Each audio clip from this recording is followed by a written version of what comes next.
자, 이제 하나님 말씀 함께 보도록 하겠습니다. 하나님 말씀은 창세기 37장 18절부터 28절 말씀입니다. 창세기 37장 18절부터 28절 말씀. 저와 한 절씩 교독하시고 우리 마지막 절 합독하겠습니다. 요셉이 그들에게 가까이 오기 전에 그들이 요셉을 멀리서 보고 죽이기를 꾀하여 자 그를 죽여 한 구덩이에 던지고 우리가 말하기를 악한 짐승이 그를 잡아먹었다 하자. 그의 꿈이 어떻게 되는지를 우리가 볼 것이니라 하는지라.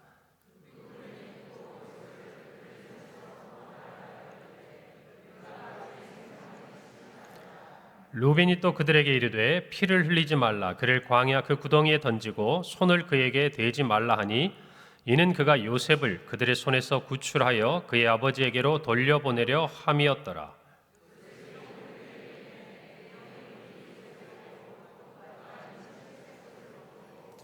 그를 잡아 구덩이에 던지니 그 구덩이는 빈 것이라. 그 속에 물이 없었더라.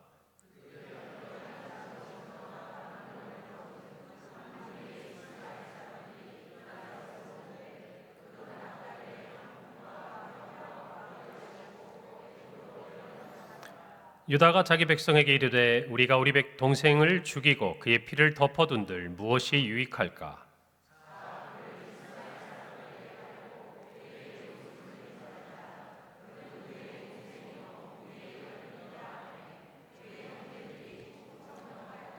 한 목소리로 합독하겠습니다. 그때에 미디안 사람 상인들이 지나가고 있는지라 형들이 요셉을 구덩이에서 끌어올리고 은 20에 그를 이스마엘 사람들에게 팔매 그 상인들이 요셉을 데리고 애굽으로 갔더라. 아멘.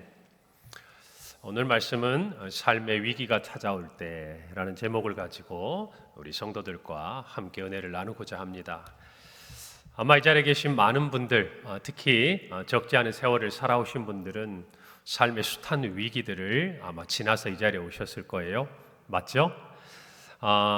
요즘에 이렇게 오랜 세월을 사시고 또 저에게 이야기를 들려주신 그 얘기를 듣다 보면 참 저희 나라의 지난 역사 얼마나 격동의 시간이었습니까?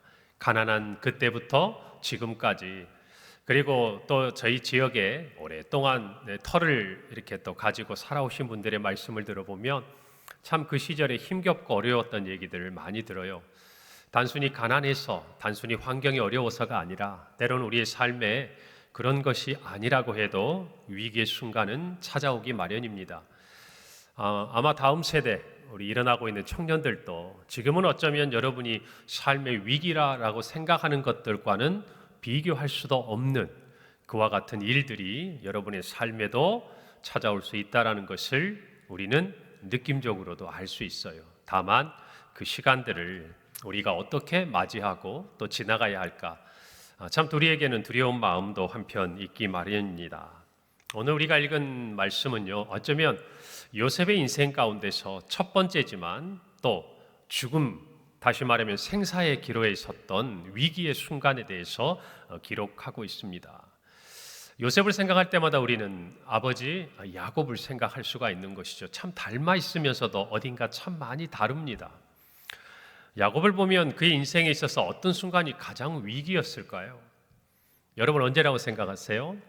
우리가 오늘 성경을 읽지는 않았지만 야곱과 그의 아들 요셉의 어떤 삶을 조금이라도 알고 있는 분들이라고 한다면 어쩌면 그의 인생의 가장 위기의 순간이 야복강가에서 그의 형 에서가 그를 죽이려고 많은 군사들을 이끌고 왔을 때 그가 홀로 남았던 그 자리가 바로 그의 인생의 어쩌면 가장 큰 위기의 순간이 아니었을까, 그런 생각을 해봅니다. 여러분, 우리에게 찾아오는 위기는요, 때로는 야곱처럼 내 눈앞에 보이고 그것들이 예상이 되고 일정 시간 내가 준비할 수 있는 그런 과정이 우리에게 주어진 어떠한 위기들로 우리에게 다가올 수도 있지만, 여러분 오늘 요셉은 어땠습니까? 아버지의 심부름을 갔습니다. 그리고 형들을 찾아서 세겜에서 또 형들이 이동해 간 도단까지 갔습니다. 자, 그런데 그는 꿈에도 생각하지 못했던 삶의 위기에 직면하고 있는 것이죠. 그가 만약에 형들이 나를 죽이려고 했다는 걸 알았다면 갔겠습니까? 안 갔죠. 그리고 어쩌면 세겜에서 돌이켜서 형들이 세겜을 떠났다라고 얘기할 수도 있는 것이에요. 그런데 그는 아버지의 그 명령에 충실하게 행하기 위해서 갑니다. 그리고 꿈에도 생각하지 못하는 어려운 삶의 결정적인 위기를 맞이하게 된다는 것이죠. 여러분, 아버지와 아들이 겪고 있는 이 위기는요, 참 다르면서도 또 한편으로는 닮아 있는 부분들이 있습니다. 다른 것은 어떤 걸까요? 아버지 야곱은 그 일들을 어느 정도 대체할 시간이 있었습니다. 그리고 인간적인 방법을 다 동원할 수가 있었어요. 그것을 이기고 피해보려고. 여러분, 그러나 그 결과는 뭐였습니까? 자신의 능력으로 아무것도 할 수가 없었습니다. 여러분, 오늘 요셉은 어떻습니까? 갑작스러운 위기를 맞닥뜨렸습니다. 요셉이 이 위기를 벗어날 수 있는 능력이 오늘 성경 말씀에 있습니까? 없어요. 여러분, 우리의 인생은 우리가 안다고 해서 그 문제를 이기거나 극복하거나 피할 수 없는 부분들이 대부분이에요. 만약 그것을 저와 여러분의 능력으로 헤쳐나갈 수 있다고 한다면 그것은 더 이상 우리에게 위기가 될 수 없는 것이죠. 사람들이 말하는 것처럼 위기가 곧 기회다라고 어쩌면 우리도 힘주어 이야기하고 달려갈지 모릅니다. 그러나 우리의 인생 가운데 우리가 알아도 우리가 알지 못해도 대처할 수 없는 너무나도 무력한 저와 여러분의 자신을 발견하게 되는 위기가 우리의 삶에 때로는 찾아오곤 한다는 것이에요. 여러분, 대처의 방법도 저는 다른 것 같아요. 야곱은요, 어쩌면 그 순간 하나님의 뜻은 그 위기를 통해서 야곱을 변화시키는 거였습니다. 여러분, 그러니까 어떻게 야곱이 그 위기를 벗어납니까? 누구와 씨름해요? 하나님과 씨름합니다. 결국 그 위기를 통해서 야곱은 하나님을 붙들어요. 그리고 그 위기를 벗어납니다. 여러분, 그런데 요셉은 오늘 보니까 어때요? 하나님이 보입니까? 한번 여쭤볼게요. 하나님 나타나셨어요? 하나님이 뭐 씨름하자고 말을 거셨어요? 아니면 뭐 나를 이기면 내가 너가 원하는 것들을 들어주겠다고 약속을 하셨습니까? 아니에요. 아무 이유도 없어요. 아무 설명도 없고 그 어떠한 것도 보이지 않는 깊은 구덩이 안에 던져진 거예요. 그리고 죽음의 위기 앞에 놓여 있는 이 요셉을 우리는 만나게 된다는 것입니다. 사랑하는 성도 여러분, 우리는 이와 같은 삶의 위기가 단순하지 않다는 걸 알아요. 그래서 우리는 이렇게 묻습니다. 하나님, 이 위기를 통해서 나에게 무엇을 이루기를 원하십니까? 하나님의 뜻이 무엇입니까? 우리는 이것을 아는데 집중해야 합니다. 그리고 집중하게 돼 있어요. 하나님의 뜻 안에서 우리에게 주어진 그 위기의 순간에서. 여러분, 그런데 어떤 사람에게는요, 이 앞에 놓인 위기라는 시간과 그 환경들이 걸림돌이 되곤 합니다. 그 위기를 극복하지 못하고 실족하거나 넘어지거나 신앙에서 떠나가거나 아니면 예수님에 대해서 원망과 불평을 가지고 살아가는 사람들도 있어요. 여러분, 그러나 오늘 성경에 있는 믿음의 사람들은요, 이와 같은 위기가 그들에게 더 이상 걸림돌이 되지 않아요. 그의 인생에 반드시 필요한 시간이 되는 겁니다. 할렐루야. 그 시간이 없어서는 안 되는 시간이 되는 거예요. 왜요? 그 시간을 통해서 그의 삶의 걸림돌을 디딤돌로 바꾸어 놓는 하나님의 은혜를 경험하는 시간이 되기 때문이에요. 여러분, 그래서 우리의 삶의 위기의 주어는 저와 여러분이 아니에요. 누구라고 믿습니까? 누구라고 믿으세요? 하나님이세요. 여러분, 이 사실을 깨닫는 것이 저와 여러분에게는 중요합니다. 17살의 요셉이 오늘 본문에 기록된 대로 형들을 찾으러 갔다가 이제 애굽의 노예로 팔려가게 되는 일련의 일들을 경험하게 됩니다. 그가 30세 애굽의 총리가 될 때까지, 여러분, 제가 조금 전에 몇 살에 팔려갔다 그랬어요? 17살. 근데 총리가 몇 살이 됐어요? 30살. 자, 우리 수학 공부 좀 합시다. 산수인데 몇 년 동안 요셉이 그러면 이 고난의 터널을 지나갔죠? 그렇죠. 13년. 아직까지 건강하십니다, 다들. 네? 그래요. 성경을 열심히 배우면 여러분 치매도 사라지고 염려들도 다 사라질 줄로 믿습니다. 그럼요. 여러분 그 13년에게 그 시간을 지나가는 요셉은 어떤 마음이었을까? 우리는 알 수는 없지만 아마 대부분의 요셉이 아닌 그냥 일반적인 생각으로 따져보자면 어쩌면 지우고 싶은 시간이 아니었을까? 여러분 그런데 그가 총리 대신이 되는 그 과정에서 이 시간은 우리는 성경을 통해서 알 수 있죠. 반드시 필요한 시간이었다라는 것입니다. 여러분 이번에 주제처럼 이제 내일 우리가 살펴보게 될 말씀의 본문에서 하나님은 곳곳에 이렇게 말씀하세요. 하나님께서 요셉과 함께 하심으로. 하나님께서 요셉과 어떻게 하셨다고요? 함께 하심으로. 그는 그 삶의 자리를 통해서 하나님의 함께 하심을 체험하게 된 것이에요. 여러분 그런데 그런 상황에서 그가 할 수 있는 것, 제가 조금 전에 야곱도 요셉도 그렇지만 아무것도 없었다는 거예요. 그저 어떤 면에서는 주어진 삶의 자리에서 노예가 되면 노예로서, 죄수가 되면 죄수로서 견디고 순응하고 살아야 했던 그런 요셉의 삶이지만 그 자리에도 하나님은 함께 하셨다는 것입니다. 그리고 그 열매는, 그 결과는 어땠습니까? 합력하여 선을 이뤘다는 것이죠. 여러분 저와 여러분은 잘 압니다. 요셉의 정말 그 삶을 보건대 우리는 요셉을 향해서 이 형들의 의도는 악하다라고 이야기할 수 있어요. 그럼에도 불구하고 하나님은 그 모든 악함까지도 선으로 바꾸셨어요. 여러분 우리가 알듯이 로마서 8장 28절 우리 한번 다 같이 한 목소리 읽어봅시다. 시작. 우리가 알거니와 하나님을 사랑하는 자 곧 그의 뜻대로 부르심을 입은 자들에게는 모든 것이 합력하여 선을 이루느니라. 어떤 것이 합력하여 선을 이룬다라고 말합니까? 아니에요. 어떤 것이 아니라 모든 것이. 여러분 어쩌면 우리는 그런 착각을 하는지도 몰라요. 하나님 제가 그래도 이만하니까요. 하나님 저의 모습 중에 이거는 좋은 거니까. 하나님 이거는 좀 남들에게 내놓아도 뭐 부끄럽지 않은 거니까 하나님 이런 것들을 좀 사용하시면 괜찮지 않겠습니까? 여러분 그런데 하나님은요 어쩌면 우리의 삶의 약한 것들, 부끄러운 것들, 작은 것들, 그런 것들을 통해서 하나님의 일들을 이루어 가시는 것 여러분 우리는 경험하지 않습니까? 여러분 요셉은 창세기 50장 20절에서 그의 형들에게 이렇게 말합니다. 당신들을 나를 해하려 하였으나 하나님은 그것을 무엇으로 바꾸셨다? 선으로 바꾸셨다. 오늘과 같이 많은 백성의 생명을 구원하게 하시려 하셨다. 그때는 알 수 없었지만 오늘이 되어서 하나님이 그 모든 악함을 선으로 바꾸고 그 모든 것을 합력하여 선으로 이루어 가시는 그 열매를 본 순간 그는 그의 삶에서 그 위기와 시련의 의미들을 깨닫게 되었다는 것이죠. 사랑하는 성도 여러분, 오늘 저와 여러분의 삶에도 분명히 어떤 시련이 있을 거예요. 어떤 사람은 그렇게 이야기할지 모릅니다. 야야, 그것도 위기냐?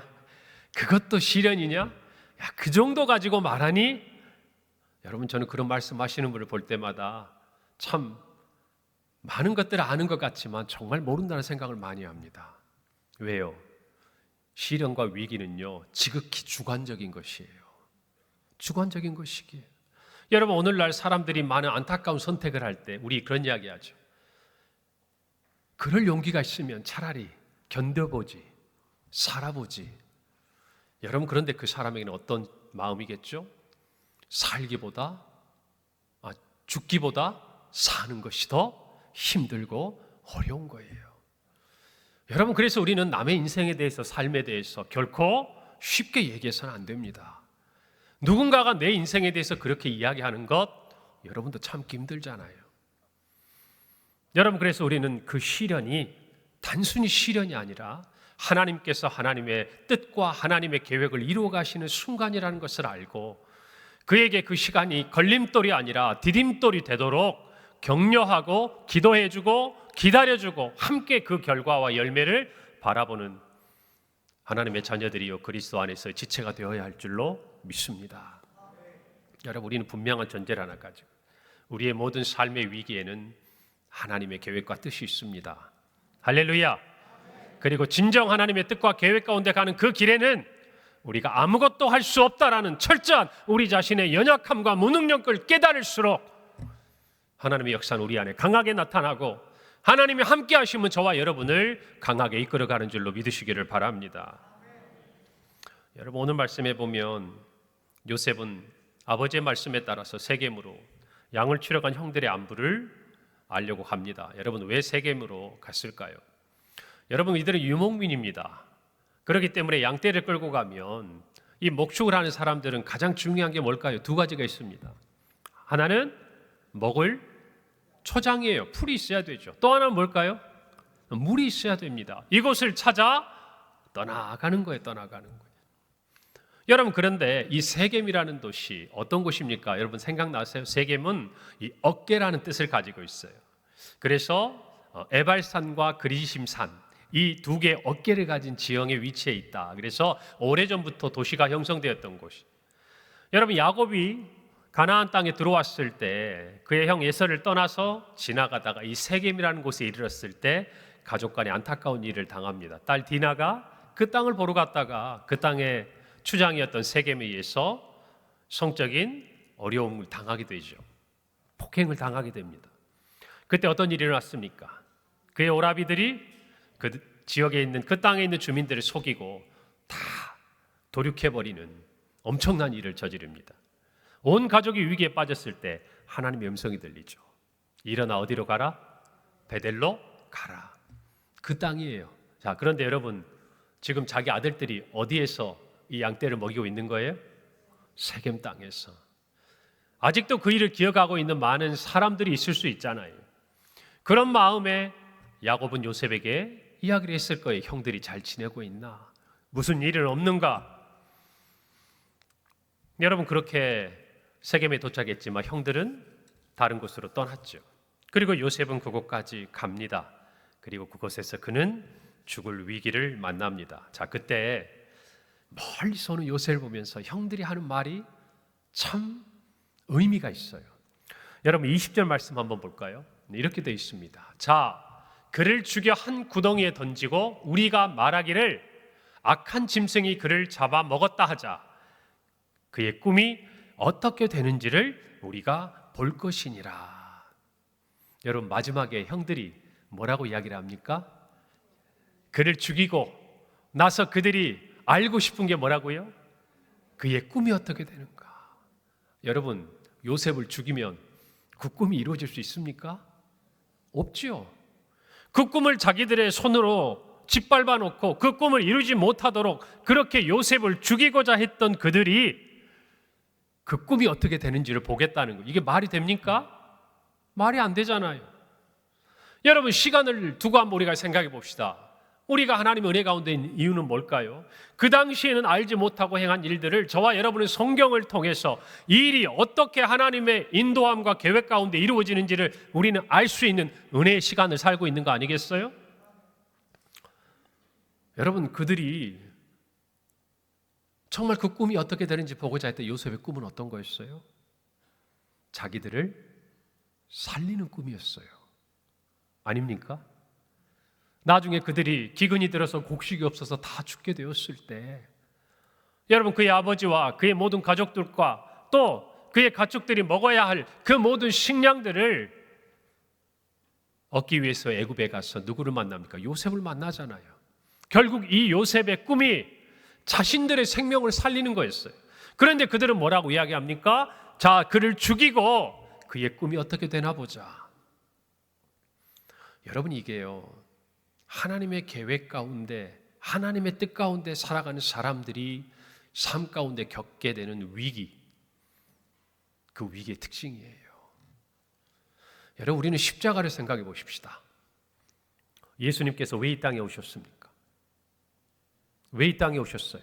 자기 백성을 그들의 죄에서 구원하시기 위해 오셨어요. 그 구원의 방법이 뭐였습니까? 십자가였어요. 자, 그런데 예수님을 그 십자가에 달아놓고 그들이 뭐라고 조롱하고 있습니까? 내가 만일 하나님의 아들이거든 자기를 구원하고 십자가에서 내려와라. 십자가에 누가 못 박았어요? 자기들이 못 박았어요.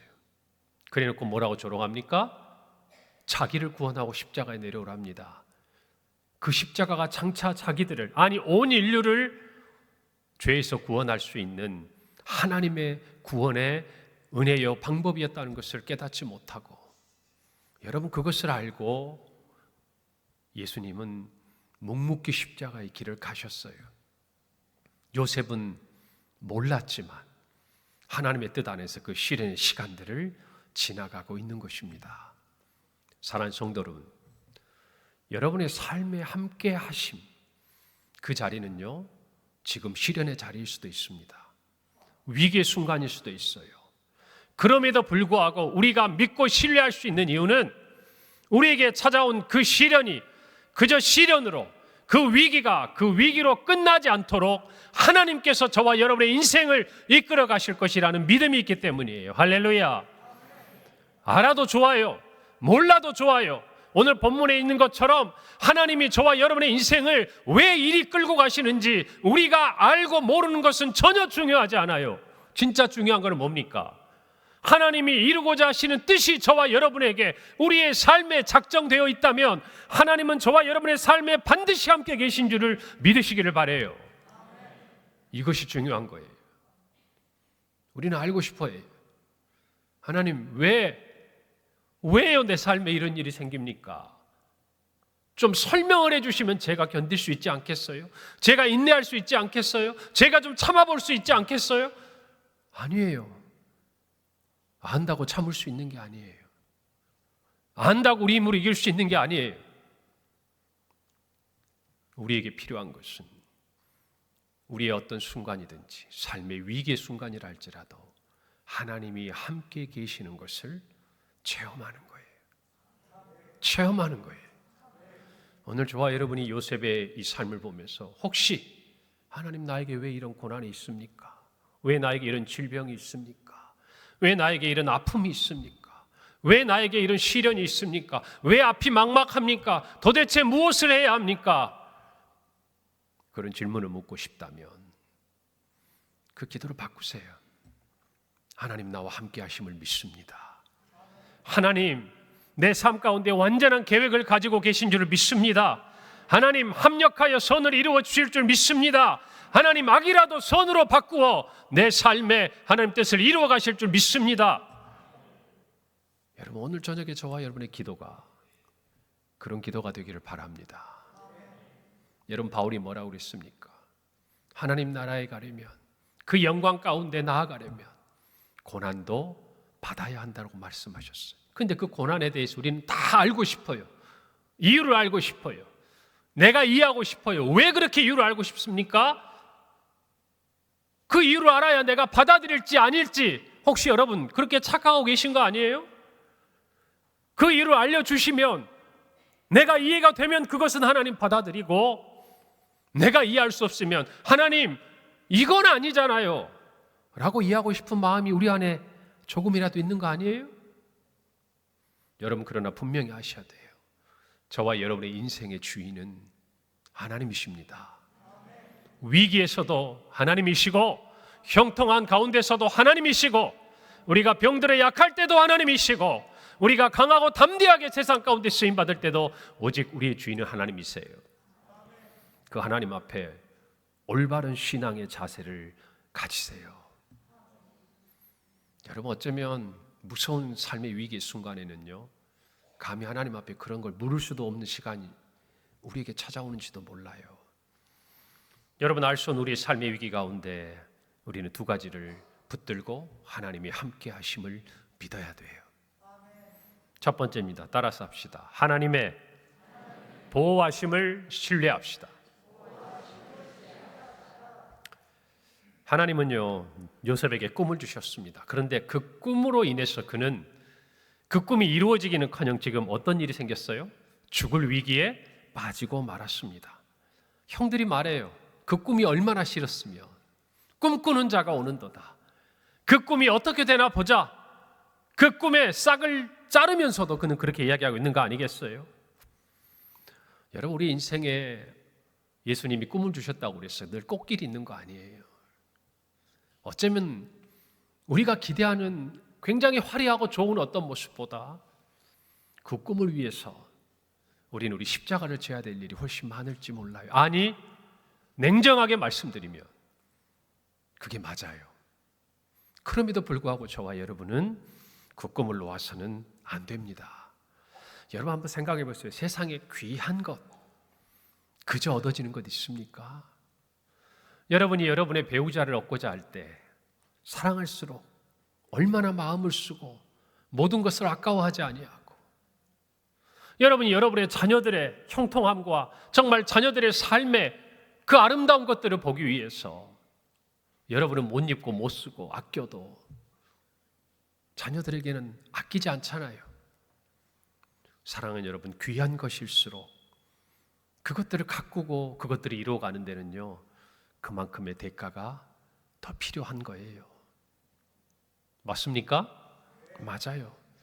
하나님이 우리에게 주신 그 꿈이 귀할수록 오늘 요셉처럼 그 한 사람, 그 한 가정, 그뿐만 아니라 애국과 그 모든 민족에 대해서 그들의 생명을 살리고자 하는 계획이라 한다면 그것을 위해 치러야 될 대가는요, 더 값비싼 거예요. 여러분, 그러니 저와 여러분이 우리의 죄가 아니라 하나님 주시는 꿈과 비전을 가지고 나아가는 길에서 우리가 만나게 되는 환난과 고난과 위기가 있다면 낙심할 필요가 없어요. 왜요? 그런 위기가 우리에게 찾아온다는 것은 곧 하나님께서 우리를 통해 이루고자 하시는 것이 그만큼 가치 있다는 거예요. 귀하다는 거예요. 아멘입니까? 여러분, 이걸 아셔야 돼요. 그것을 모르면요, 내가 겪고 있는 이 시련의 시간들을 그저 내 삶의 어려움 정도로 끝나버리고 만다는 것이죠. 하나님께서 우리를 위해 일하실 때 여러분, 우리가 할 수 있는 것 아무것도 없어요. 다만 하나님의 보호하심을 신뢰하는 거예요. 요셉은 냉정하게 이야기하면 하나님의 보호하심을 신뢰하는 것 성경에 없어요. 그 위기의 순간에 그저 반응했어요. 죽이려고 하니까 어떻게? 죽지 않으려고. 어쩌면 지금 제가 말하는 이런 것들이 사치처럼 여겨질 그런 순간이었어요. 그러나 우리는 성경을 통해 분명히 알아요. 요셉이 기도하지 않았어도, 요셉이 하나님께 구하지 않았어도, 요셉이 하나님 앞에서 인내하고 참지 않았어도 하나님은 그 강한 손으로 요셉을 보호하고 계시는 거예요. 오늘 저와 여러분의 삶에도 마찬가지예요. 하나님의 뜻을 저와 여러분에게 이루어 가시는 그 길에서 하나님은 우리가 지쳐 낙심하고 쓰러져 있고 지금의 위기를 벗어나기 위해 발버둥치는 그 순간에 하나님은 그 강한 손으로 저와 여러분을 보호하시는 줄 믿으시기를 바랍니다. 그 믿음이 있을 때 우리는 모든 것이 합력하여 선을 이루시는 그 하나님이 저와 여러분에게 함께 하신 것을 체험했다라고 고백할 수 있는 거예요. 여러분, 하나님의 보호하심은요, 첫 번째 사람을 통해 역사합니다. 사람을 통해 역사해요. 여러분, 오늘 성경에 보니까 르우벤이 등장합니다. 아직 요셉이 형제들에게 오지도 않았어요. 저 멀리서 보입니다. 자, 꿈꾸는 자가 온다. 그런데 이미 뭐라고 얘기해요? 그를 죽이자. 그렇게 한 거예요. 여러분, 그때 르우벤이 21절 22절에 말합니다. 르우벤이 듣고 요셉을 그들의 손에서 구원하려 하여 이르되 우리가 그의 생명은 해치지 말자. 르우벤이 또 그들에게 이르되 피를 흘리지 말자. 그를 광야 그 구덩이에 던지고 그에게 손을 그에게 대지 말라 하니 이는 그가 요셉을 그들의 손에서 구출하여 그의 아버지께로 돌려보내려 함이었더라. 여러분, 참 의아합니다. 요셉이 도착도 하기 전에요, 하나님이 이미 요셉을 보호하려고 하시는 거예요. 누구를 통해서? 르우벤을 통해서. 여러분, 저와 여러분이 이 성경의 말씀을 살피는 이유는요, 하나님의 손길이 그와 같다는 것을 깨닫기 원해서예요. 여러분, 어떻게 보면요, 르우벤은 이 일로 말미암아 가장 유익과 득을 얻을 수 있는 사람 아닙니까? 어제 제가 말씀드렸죠. 채색 옷은 단순히 그냥 좋은 옷을 뛰어넘어서 아버지의 상속을 이어받을 수 있는 장자로서의 그 고난이 가진 사람이라는 것을 나타내는 하나의 징표라고. 자, 그런데 이 요셉이 사라지면 누가 아버지의 모든 것을 받을 수 있습니까? 가장 가능성이 높습니까? 루벤이에요. 그런데 오히려 그가 지금 요셉을 보호하려고 하는 것이에요. 여러분, 여기서도 참 하나님의 능력은 제한이 없다는 것을 압니다. 여러분, 하나님은요, 우리의 위기의 가운데서 이와 같은 사람들을 준비시키세요. 여러분, 저와 여러분 분명히 아셔야 돼요. 어느 순간 우리는 나를 사랑해주고 나를 아껴주고 늘 내 편이 되고 나를 지지해줬던 사람이 나를 위기 가운데 건져줄 거라고 착각하지만, 여러분 냉정하게 생각해 보세요. 여러분의 위기 가운데 여러분이 믿었던 사람이 얼마나 여러분에게 힘이 되는 경우가 그렇게 많습니까? 어쩌면 그렇게 기대했던 사람에게 실망하는 경우가 많은 경우, 그것이 우리의 삶의 많은 부분 아니에요? 루벤이 도와줄 이유가 하나도 없는 것 같은데 어디서 그가 튀어나오는 거예요. 어떻게 설명합니까? 하나님이 요셉이 그들 곁에 다가오기도 전에 보호의 손길을 펼치고 계시는 거예요. 여러분, 가만히 생각해 보세요. 야곱이요, 그의 형 에서가 그를 죽이려고 왔을 때 하나님과의 씨름 끝에 뼈를 맞아가지고 위골되어져 가지고 절면서 형에게 나아갑니다. 그때 형 에서가 놀라운 말을 해요. 죽이려고 왔는데 그 가나안 땅에서 내가 너의 보호자가 되겠다라고 이야기합니다. 여러분, 하나님은요, 놀라운 분이에요. 여러분의 위기의 순간에 우리는 전혀 그가 우리를 도울 것이라고, 전혀 우리의 도움이 되지 않을 것이라고 기대조차 하지 않았던 그 어떤 사람들을 통해서 하나님은 저와 여러분을 도우실 수 있는 능력 있는 분이다, 그 말이에요. 오늘 이 말씀을 들으면서 한번 가만히 생각해 보세요. 우리 인생을 많이 살아오신 분들, 여러분이 진짜 위기의 순간에 하나님이 준비해 주신 이와 같은 사람들 만나지 않으셨어요? 그가 나를 이렇게까지 도와줄 이유가, 그가 나를 위해 이렇게까지 기도해 줄 이유가, 그가 나를 이렇게까지 위로해 줄 이유가 도무지 찾아도 별로 보이지 않는데 하나님이 여러분 곁에 보내주신 사람들 있지 않냐, 그 말이에요. 그리고 그가 마지막 그 위기의 순간을 벗어날 수 있도록 마침표를 찍어준 한 사람이 또 등장합니다. 그는 유다예요. 26절, 27절 한번 볼까요? 유다가 자기 형제들에게 이르되 우리가 우리 동생을 죽이고 그의 피를 덮어둔들 무엇이 유익할까? 그를 이스마엘 사람들에게 팔고 그에게 우리 손을 대지 말자. 그는 우리의 동생이요 혈육이니라 하며 그의 형제들이 총종하였다 그랬습니다. 사랑하는 성도 여러분, 우리가 위기 가운데 있을 때요, 하나님은 이와 같은 사람들을 통해서 우리를 위로하십니다. 우리를 보호하십니다. 그들의 의도가 어땠든, 그들이 말한 것이 그들 형제들 가운데 이루어졌던 그렇지 않았던, 놀라운 것은요, 하나님은 우리가 위기의 순간에 들어가는 그때, 아니 저 멀리의 위기가 우리를 향해 다가오는 그 순간, 우리는 알지도 못한 그 순간에 하나님의 보호하심은 이미 앞서가고 있다는 거예요. 할렐루야. 여러분, 이걸 아셔야 돼요. 신명기에서 모세는 이스라엘 백성들에게 이렇게 말합니다. 1장 33절이에요. 그는 너희보다 먼저 그 길을 가시며 장막 칠 곳을 찾으시고 밤에는 불로 낮에는 구름으로 너희가 갈 길을 지시하신 자이시니라 그랬어요. 하나님은 같이 가시지 않아요. 먼저 가십니다. 먼저 가셔서 우리를 도우실 사람을 준비하시는 거예요. 사랑하는 성도 여러분, 여러분의 삶의 위기 가운데 하나님이 여러분을 도울 사람들을 예비하신 줄 믿으시기를 바랍니다. 보내주실 줄 믿으시기를 바랍니다. 여러분, 우리 중에 어느 누구도 나 혼자만의 힘으로 여기까지 온 사람은 없어요. 없어요. 그렇지 않습니까? 저는 그 사람이 참 많은 자가 복이 있다고 생각합니다. 저도 살아오면서 많은 분들의 사랑과 기도를 받았어요. 여러분, 제가 자란 교회에서요, 정말 평생 저를 위해 기도해 주셨고 지금은 하늘나라에 가신 사랑하는 권사님이 계세요. 언젠가 말씀드렸지만 그분이 저를요 그렇게 아껴줄 이유가 없어요. 아무 이유가 없어요. 그런데 제가 아프다는데 한순간 와서 기도해 주시고, 제가 맹장 수술해야 되는 그 시간이 왔는데, 제가 고등학교 3학년 때 어떻게 어디서 그 이야기를 들으셨는지 제가 내과 병원에 갔다 왔어요. 여러분, 그런데 기도해 주시겠다고 오셨어요. 그리고 기도하시는 저한테 이렇게 얘기하시는 거예요. 저희 어머니하고. 하중이가 그냥 배가 아픈 게 아닌 것 같다. 그리고 외과 원장이신 장로님한테 전화해서 제가 그날 밤에 수술을 받았어요. 고등학교 3학년 부활주일 저녁에. 여러분, 어쩌면 그것이 터져서 복막염이 되고 그 시간들을 지나갔다면 저에게는 더 힘든 삶의 시간이 있었을지도 몰라요. 작은 것이지만 그렇게 하나님은 보내주세요.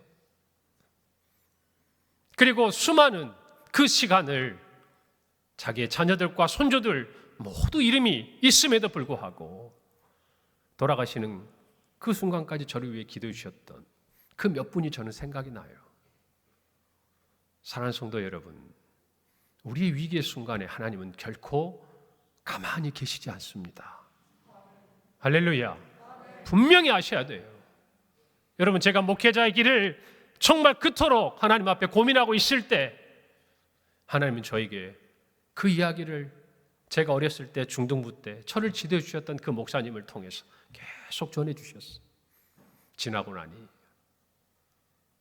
하나님이 그분을 통해서 저에게 제가 나아갈 길을 말씀해 주셨던 거예요. 내가 무엇을 해야 될지 인생에 방황하는 순간에, 내가 계획했던 것들이 내 뜻대로 되지 않았던 그 순간에 하나님은 그것들을 저에게 제 주변에 있는 사람들을 통해 들려주고 계셨다는 것을 제가 목사가 되고 알았어요. 그 외에도 많은 일들이 있지만 사랑하는 성도 여러분, 여러분의 곁에도 그와 같은 하나님이 보내주신 사람들이 있다는 것을 기억하시길 바랍니다. 그리고 정말 기도하는 중에 여러분이 그런 사람이 되어주시기를 바라요. 우리 교회에도 저와 같이 그렇게 사랑받은, 그래서 그렇게 자라서 교회를 사랑하고 그렇게 사랑을 받고 자라서 다른 사람도 사랑할 줄 알고 주님도 섬길 줄 알고 자기의 인생도 하나님께 드리기를 주저하지 않는 우리의 자녀 세대가 일어나기를 저는 소망합니다.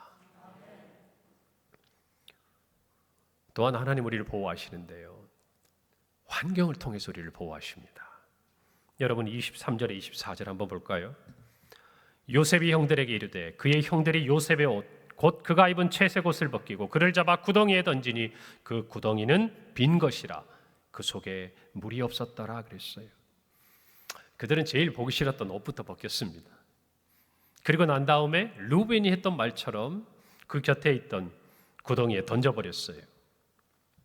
여러분, 이 구덩이는요, 아마 성지순례를 가보시면 물 저장고로 파놓은 구덩이들을 보신 적이 있을 겁니다. 여러분, 이 가나안 지역은요, 건기와 우기가 분명하게 구별되어 있는 곳이죠. 우기에는 비가 오지만 건기에는 비가 내리지 않아요. 그런데 농사를 지어야 되고 먹을 물이 필요하잖아요. 그래서 곳곳에 그들은 물 저장 탱크죠. 땅에다 파서 물을 저장합니다. 입구를 좁게 만들어요. 그래서 물이 쉽게 수증기가 돼서 증발하지 않도록 깊이 들어가서 그 안에는 물이 고여 있도록. 여러분, 그런데 이때 이 물 저장고에는요, 이 구덩이에는 물이 없었어요. 자, 그런데 제가 한번 이런 생각을 해봤습니다. 여러분, 만약에 구덩이가 없었다면 어떻게 됐을까요? 그들이 머무는 그 곁에 구덩이가 없었다면, 여러분, 그 구덩이는요, 가보신 분은 아시겠지만 저희가 눈을 돌리면 곳곳에 있는 게 아니에요. 비어있는 구덩이에요. 지금은 아무데도 쓸데없는 구덩이에요. 여러분, 그런데 그 구덩이가 없었다면 요셉에게는 어떤 일이 닥쳤을까요? 어떤 일이 닥쳤을까요? 한번 생각해 보세요. 형들의 의도는 뭐였죠? 요셉을 죽이는 거였습니다. 그런데 그들 곁에 구덩이가 있으니까 루벤의 말이 그나마 그들의 마음속에 생각나는 거예요. 어차피 죽일 거지만 지금 당장은 아니고 그곳에 밀어 넣어놓는 거예요. 사랑하는 성도 여러분, 그 시간과 그 장소 때문에 요셉은 미디안 상인들이 오는 그 시간까지 살 수 있었던 거예요. 아무짝에도 지금은 비어있는 그 구덩이가, 여러분 요셉은요, 그가 살아날 수 있는 결정적인 도움을 얻는 장소가 된 거예요. 여러분, 하나님은 우리의 삶에도 이와 같은 구덩이를 준비하세요. 준비하세요. 그것이 우리에게 진짜 구덩이가 도움이 얼마나 될지, 나를 이 위기 가운데서 건져줄지 지금 당장은 알 수 없어요. 오히려 그 구덩이에서 발버둥을 치고 나를 살려달라고, 나를 용서해달라고, 나를 건져달라고. 여러분, 얼마나 요셉이 그렇게 했으면 나중에 형들이요, 이날을 회상합니다. 자기들이 요셉의 어떤 그 계획에 의해서 위기에 처했을 때 그들은 이 순간을 떠올려요. 창세기 42장 21절에 이렇게 말합니다. 그들이 서로 말하되 우리가 아우의 일로 말미암아 범죄하였도다. 그가 우리에게 애걸할 때에 그 마음의 괴로움을 보고도 듣지 아니하였으므로 그 괴로움이 우리에게 임하도다. 그랬어요. 여러분, 요셉이 얼마나 형들에게 자기를 살려달라고 했으면 그날의 그 괴로움을 그들이 생생하게 기억하고 그들의 위기가 찾아온 순간에 그 죄책감을 가졌겠냐, 그 말이. 사랑하는 성도 여러분, 하나님은요 결코 우리 위기 가운데 침묵하지 않으세요. 침묵하지 않으십니다. 우리보다 앞서가셔서 먼저 사람들의 마음을 변화시키고 움직이시고, 우리 곁에 참으로 우리가 그 고난의 자리 같고 그 구덩이에 빠져 죽을 것 같던 그 자리 때문에 살게 되는 하나님의 놀라운 일들을 준비하고 계신다는 걸 아셔야 돼요. 우리 모두는 이와 같은 일들을 우리의 삶에서 하나님께서 행하실 것을 믿고 하나님이 함께 하심을 기대해야 될 줄로 믿습니다. 여러분, 우리가 지금 구덩이에 빠진 요셉이라면 알 수 없겠지만, 그러나 우리는 이 말씀을 통해서 하나님이 어떤 일을 행하시는지 분명히 보고 저와 여러분도 증인이 아니겠습니까? 사랑하는 성도 여러분, 여러분의 삶에 위기가 찾아왔다면, 여러분의 삶에 앞으로 어떤 위기가 찾아온다면 오늘 이 말씀을 반드시 기억하세요. 그리고 하나님의 손길은 여러분에게 사람을 통해서 여러분이 정말 그토록 피하고 싶고 벗어나고 싶은 그 환경까지라도 하나님은 놀라운 기적 같은 구원의 장소로 뒤바꿔 놓는다는 것을 기억하시길 바랍니다. 그것이 하나님의 자녀들이 이 땅에서 시련이 찾아왔을 때 붙들어야 될 하나님의 보호하심, 그 실제라는 것을 아셔야 돼요. 여러분, 우리 두 번째입니다. 한번 따라서 합시다. 하나님의 신실하심을 신뢰합시다. 신명기 7장 9절에서 이렇게 말합니다. 그런즉 너는 알라, 내 하나님 여호와는 하나님이시요 신실하신 하나님이시라. 하나님이시요 신실하신 하나님이시다. 여러분, 변함이 없는 하나님, 한 번 말씀하신 것은 반드시 이루시는 하나님, 우리에게 꿈을 주시고 그 꿈을 반드시 이루어 가시는 하나님, 그 하나님이신 것을 여러분 믿어야 돼요. 여러분, 그래서 하나님이 이루어 가시는 하나님의 시간표는요 놀라울 정도로 정확합니다. 여러분, 이 요셉이 형들에게 온 다음에 애굽으로 팔려가는 일련의 이 타이밍을 보세요. 타이밍을 보세요. 여러분, 마치 각본에 짜진 대로 그가 오는 순간 형들은 그를 죽이려 하고 죽이려 했지만 그 옆에 있는 구덩이에 내던지고, 그리고 그 구덩이에서 꼼짝없이 죽게 되었을 때 상인들이 지나가고, 그리고 그 상인들이 어디로 갑니까? 어디로 가요? 애굽으로 갑니다. 여러분이 이 한 편의 영화를 제작한다면 여러분 정말 쓰여진 각본대로 움직이는 것 같지 않으세요? 여러분, 성도들에게 있어요 삶의 운, 무슨 요행, 무슨 재수, 세상 사람들이 말하는 그런 건 없어요. 믿으십니까? 저와 여러분의 모든 삶은요, 하나님의 손안에 있음을 믿으시기를 바랍니다. 예수님 말씀하셨어요. 마태복음 10장 29절이에요. 참새 2마리가 한 아사리온에 팔리지 않느냐? 그러나 너희 아버지께서 허락하지 아니하시면 그 하나도 땅에 떨어지지 아니하리라. 하물며 하나님의 자녀인 저와 여러분이 삶의 위기 가운데 있을 때에 하나님께서 그 모든 것을 주장하시지 않겠냐고 말이에요. 사랑하는 성도 여러분, 여러분의 삶의 위기의 순간에 하나님이 여러분 삶의 주인이라는 것을 분명히 아셔야 됩니다. 아셔야 돼요. 하나님이 허락하시지 않으면 땅에 떨어지지 않는다는 이 말씀처럼 하나님이 여러분의 모든 것을 붙들고 있다는 것을 믿기를 바랍니다. 하나님이 모든 것을 가지고 계시기에 하나님 왜 저에게 이런 시련이 왔습니까? 라고 묻지 말고 하나님의 손안에 있기 때문에 하나님 이 모든 시련 가운데도 하나님이 나를 통해 하나님의 계획과 뜻을 이루어 가실 줄 믿습니다. 이것이 성도의 자세라는 것이에요. 오늘 분명히 이것을 우리 마음속에 새겨야 돼요. 여러분, 요셉이 구덩이에서 생사의 위기의 순간을 지나가고 있을 때 형들은 둘러앉아서 음식을 먹습니다. 참 냉정하죠. 이 음식도 어쩌면 요셉이 가져온 것 있지 않을까요?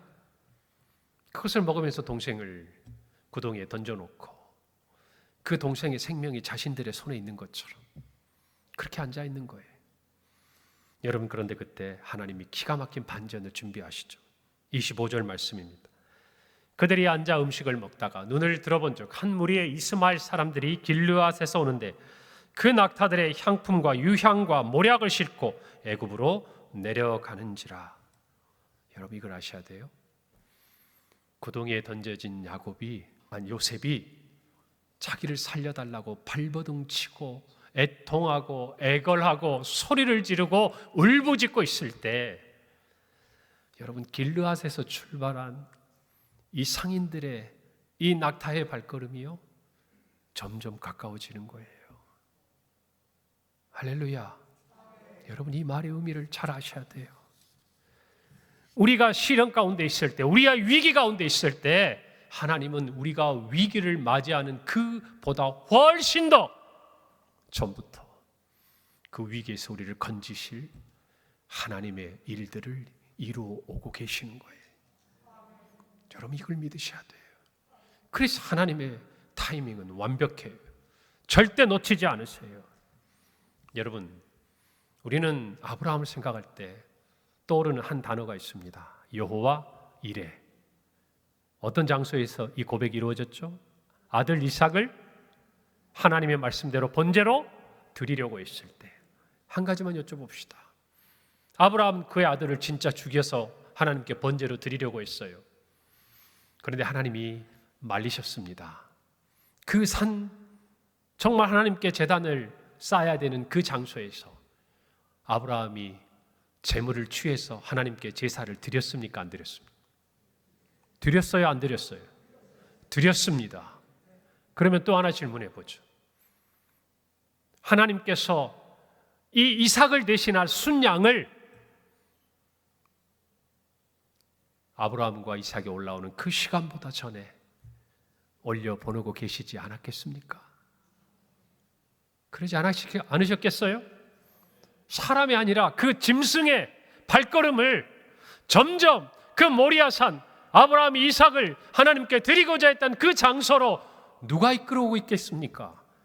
하나님이 이끌어오고 계시는 거예요. 여러분, 우리의 위기는요 반드시 하나님의 은혜의 발걸음을 함께 준비하고 계시다는 것을 아셔야 돼요. 그것을 알면 위기를 견딜 믿음이 있는 거예요. 여러분, 아브라함은 꿈에도 생각하지 못했어요. 거기에 순양이 있을 거라고. 그는 그러나 히브리서에 보면 한 가지는 믿었어요. 하나님이 나에게 주신 이 약속의 아들을 내가 번제로 드려도 하나님이 이 아들을 살려서 하나님의 약속을 이루시는 신실하신 하나님이실 것이다. 할렐루야. 우리의 믿음이 거기까지는 가지 못하더라도 좀 솔직해져 보자. 거기까지는 미치지 못하더라도 적어도 이 아브라함의 이 이야기를 보면서 하나님이 저와 여러분을 위해서 준비하신 순양이 우리를 향해 다가오고 있다는 것 정도는 믿어야 하지 않겠냐 그 말이에요. 그러므로 성도 여러분이요, 여러분이 위기와 시련 가운데 있다고 해서 결코 낙심하지 마세요. 포기하지 마세요. 하나님이 그 자리에 함께 계신 것을 믿으셔야 됩니다. 아니, 그전부터 하나님이 우리가 그 위기를 벗어나기 위해 준비하신 그 하나님의 은혜가 우리를 향해 찾아오고 있다는 것을 아셔야 돼요. 이 모든 것이 하나님께서 우리에게 주시는 은혜라는 것이에요. 여러분, 제가 언젠가 말씀드렸죠. 다윗이 사울에게 쫓겨다닐 때 여러분 꼼짝없이 이제는 그 도간에 갇힌 쥐가 되어서 이리 쫓기고 저리 쫓기고 이제는 다윗을 따랐던 모든 사람들과 함께 사울에게 잡혀서 죽게 될 위기 가운데 빠졌을 때 성경은 이렇게 기록합니다. 사무엘상 23장 27절부터 28절이 전령이 사울에게 와서 이르되 급히 오소서 블레셋 사람들이 땅을 침노하나이다. 이에 사울이 다윗 뒤쫓기를 그치고 돌아와 블레셋 사람들을 치러 갔으므로 그곳을 셀라 하마느곳이라 칭하니라. 사랑하는 성도 여러분, 누가 쳐들어왔어요? 블레셋이 왔어요. 그러면서 뭐라고 이야기합니까? 사울에게 전령이 급히 오라고 이야기합니다. 급히라는 말 속에는 지금 다윗을 잡는 것이 급한 게 아니라는 얘기죠. 누가 블레셋을 보내셨을까요? 누가 블레셋을 보내셨을까요? 사랑하는 성도 여러분, 블레셋은요 다윗의 원수였습니다. 그런데도 불구하고 하나님은 그들을 통해서 다윗을 보호하시는 거예요. 장차 왕이 되도록 인도해 가시는 겁니다. 우리 모두가 정말 이 하나님의 시간에 대해서 분명히 깨달아야 돼요. 사랑하는 성도 여러분, 혹시 여러분의 오늘의 삶 가운데 시련이 찾아오고 있습니까? 길이 없다고 느끼고 있습니까? 어쩌면 나는 이제 더 이상 견딜 힘이 없다고 생각하고 계십니까? 여러분, 그러나 분명히 말씀드립니다. 하나님의 보호하심을 신뢰하시길 바랍니다. 어디서 올지 몰라요. 누구에게 찾아올지 몰라요. 우리의 삶의 어떤 장소에서 시작될지 몰라요. 그러나 분명한 것 하나는 요셉을 정말 그가 꼼짝없이 죽을 수밖에 없는 그 삶의 위기에서 너무나도 정확한 타이밍에 건져내신 그 자리에 함께 하셨던 하나님께서 오늘 저와 여러분도 그렇게 구원하실 거라는 약속이에요. 할렐루야. 이것을 저와 여러분이 믿는다면요, 그 위기 가운데서 하나님 우리와 함께 하심을 체험하게 되리라 믿습니다. 그것을 체험하고 나니까 여러분, 그가 위기라고 생각했던 그의 인생에 잊고 싶었고 기억하고 싶지 않았고 걸림돌이라고 생각했던 그 순간이 하나님이 나를 보내셨다고 고백할 수 있는 은혜의 시간으로 바뀌는 거 아니겠어요? 사랑하는 성도 여러분, 요셉의 위기를 보십시오. 그 가운데도 하나님은 함께 하셨습니다. 저와 여러분도 마찬가지. 왜 요셉에게 함께 하신 하나님이 저와 여러분에게는 침묵하시겠습니까? 왜 저와 여러분을 위해서는 사람을 준비하지 않으시고, 왜 저와 여러분을 위해서는 구덩이를 우리 곁에 두지 않으시고, 왜 저와 여러분을 위해서는 위대한 상인을 보내지 않으시겠습니까? 오늘 그 하나님의 신실하심을 믿으시기를 바랍니다. 그럴 때 저와 여러분이 이 모든 시련과 위기로부터 이길 힘을 얻게 될 줄로 믿습니다. 길은 하나예요. 우리가 아닙니다. 하나님이 행하십니다. 오늘 저와 여러분의 삶에도 하나님이 함께 하신 줄을 믿습니다. 그 함께 하신 하나님은 저와 여러분의 위기의 순간에 결코 침묵하지도 결코 가만히 계시지도 않는다는 걸 아셔야 돼요. 오늘 그 하나님을 믿고 여러분의 삶의 위기를 정말 하나님께서 기회와 또 은혜와 우리의 사명을 이루어가는 그 시간으로 바꾸어 주실 줄 소망하십시다. 소망하십시다. 그럴 때 우리 삶에 찾아온 모든 시련은, 그 위기는 도리어 우리가 하나님께 올릴 찬양의 고백이 될 줄로 믿습니다. 저는 이 말씀을 준비하면서 그런 생각을 했어요. 어쩌면 우리 성도들 중에 오늘 이 설교가 이미 여러분의 삶에 체험된 분들도 계실 것이다. 반드시 계실 것이다. 그런데 중요한 것 하나, 우리는 왜 잊고 살고 있을까? 우리는 왜 잊고 살고 있을까? 분명히 하나님께서 함께 하실 때 우리의 삶의 지난 시간 그 위기를 지나왔고 극복했던 그 약속과 그 신실하신 하나님의 능력과 역사를 체험했음에도 불구하고 왜 우리는 오늘날 우리가 겪고 있는 그 위기 가운데서 또다시 똑같은 고민을 하고 똑같은 낙심을 하고 똑같은 좌절을 하고 똑같은 낙담 가운데 빠져 있을까? 여러분, 하나님은 동일하신 분이에요. 할렐루야. 회복하시기를 바랍니다. 다시 한번 일어나시기를 바랍니다. 그럴 때 여러분의 위기는 하나님의 은혜의 자리요, 기가 막힐 그 웅덩이에서 일어나 새 노래를 부를 하나님의 은혜의 시간이요 장소가 될 줄로 믿습니다. 여러분, 단순히 이 삶의 위기를 극복하는 걸로만 생각해서는 우리에게는 해답이 없어요. 우리에게 찾아온 그 위기가 하나님의 놀라운 역사의 시작이라는 것을 깨닫기를 바랍니다. 이 시각을 넓히는 게 중요해요. 왜 하나님이 나에게 이런 어려움을 주셨을까? 어떻게 내가 이 어려움을 헤쳐나갈까? 이 자리에 머물면 저와 여러분은 어쩌면 그 답을 찾지 못할지 몰라요. 그런데 이렇게 한번 생각해 보세요. 하나님은 이 위기 너머에 나를 위해 무엇을 준비하고 계실까? 하나님은 이 시련 너머에 도대체 나에게 무슨 은혜를 주시려고 나를 이 시간을 지나가게 하실까? 할렐루야. 어쩌면 우리는 그 기도의 시간을 지나 요셉처럼 13년의 노예와 죄수의 시간을 더 필요로 할지도 모르지만 분명한 것은 하나님이 함께 하셔서 저와 여러분에게 이 위기 너머에 우리를 위해 준비하신 놀라운 은혜가 있다는 것을 우리 꼭 믿읍시다. 믿읍시다. 그래서 지지 말고 믿음으로 이 모든 위기를 딛고 일어나 하나님의 놀라운 은혜를, 제가 나중에 우리 마지막 날 전하겠지만 저는 그런 멋진 고백 한번 하고 싶어요. 제가 처음에 얘기했던 것처럼 우리를 죽이려 했던 사람, 우리를 고난 가운데 빠뜨리려고 했던, 아니 그게 아니라 그저 우리의 그 어려움과 고난을 보고 조롱하고 옆에서 비웃었던 그 어떤 사람에게 당신들은 나에게 악을 행하였으나 하나님은 도리어 그것을 손으로 바꾸셨습니다. 이 멋진 노래를, 이 고백을 저와 여러분의 삶 가운데 드릴 수 있는 그런 인생이 되고 그런 우리 교회가 되기를 바랍니다. 바랍니다.